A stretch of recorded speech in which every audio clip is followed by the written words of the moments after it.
എല്ലാ പ്രേക്ഷകർക്കും പുതിയൊരു വീഡിയോയിലേക്ക് സ്വാഗതം. ഏഴാമത്തെ സ്റ്റേറ്റ് അവാർഡും മമ്മൂക്ക കൊണ്ടുപോകുമോ? സാധ്യത പട്ടികയിൽ ആസിഫ് അലിയും വിജയരാഘവനും. 2024 സംസ്ഥാന ചലച്ചിത്ര പുരസ്കാരങ്ങൾ ഓഗസ്റ്റിൽ പ്രഖ്യാപിക്കുമെന്ന് റിപ്പോർട്ടുകൾ വന്നതിന് പിന്നാലെ സോഷ്യൽ മീഡിയയിൽ ചർച്ചകൾ സജീവമായിരിക്കുകയാണ്. മികച്ച നടൻ ആരാകുമെന്ന കാര്യത്തിലാണ് പ്രധാനമായും ചർച്ചകൾ നടക്കുന്നത്. ഓരോ നടന്മാരുടെയും ഗംഭീര പ്രകടനത്തിന് സാക്ഷ്യം വഹിച്ച വർഷമായിരുന്നു 2024.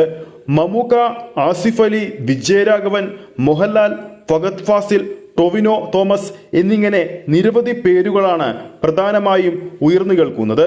മമ്മൂക്കയുടെ പേരാണ് ഇത്തവണയും സാധ്യതാ പട്ടികയിൽ ഇടം പിടിച്ചിരിക്കുന്ന ഒന്നാമത്തെയാൾ. ബ്രഹ്മയുഗം സിനിമയിലൂടെ കൊടുമൺ പോറ്റി എന്ന കഥാപാത്രത്തെ അവിസ്മരണീയമാക്കിയ മമ്മൂക്ക ഇത്തവണയും മികച്ച നടനുള്ള പുരസ്കാരം സ്വന്തമാക്കുമെന്ന് തന്നെയാണ് ഏറെ പ്രേക്ഷകരും കരുതുന്നത്.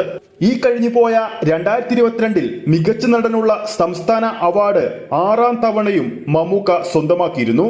2023, 2024 എന്നീ വർഷങ്ങളിലും മമ്മൂക്കയുടെ പേര് സാധ്യതാ പട്ടികയിൽ 1ാം സ്ഥാനത്ത് തന്നെ ഉണ്ടായിരുന്നു. 2022 നൻപകൽ നേരത്ത് മയക്കത്തിലും 2023 കാതൽ ദി കോർ എന്ന സിനിമയിലും മമ്മൂക്കയുടെ പേര് 1ാം സ്ഥാനത്ത് തന്നെ നമ്മൾ കേട്ടതായിരുന്നു.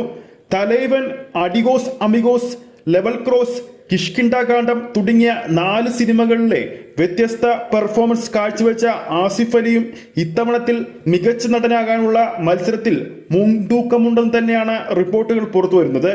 ഇതിനു മുമ്പ് 2 വട്ടം ആസിഫ് അലിക്ക് അവസാന റൗണ്ട് വരെ എത്താൻ സാധിച്ചിരുന്നു. അതോടൊപ്പം കിഷ്കിണ്ടാകാന്ഡത്തിലെ ആസിഫ് അലിയുടെ പ്രകടനത്തോടൊപ്പം കട്ടക്ക് പിടിച്ചു നിന്ന വിജയരാഘവനും സാധ്യതാ പട്ടികയിൽ 1ാം സ്ഥാനത്ത് തന്നെ നിലകൊള്ളുന്നുണ്ട്. ഈ കൊല്ലത്തെ 2024 മികച്ച നടൻ ആരാകുമെന്ന് പ്രേക്ഷകരുടെ അഭിപ്രായം താഴെ കമന്റ് ബോക്സിൽ രേഖപ്പെടുത്താവുന്നതാണ്.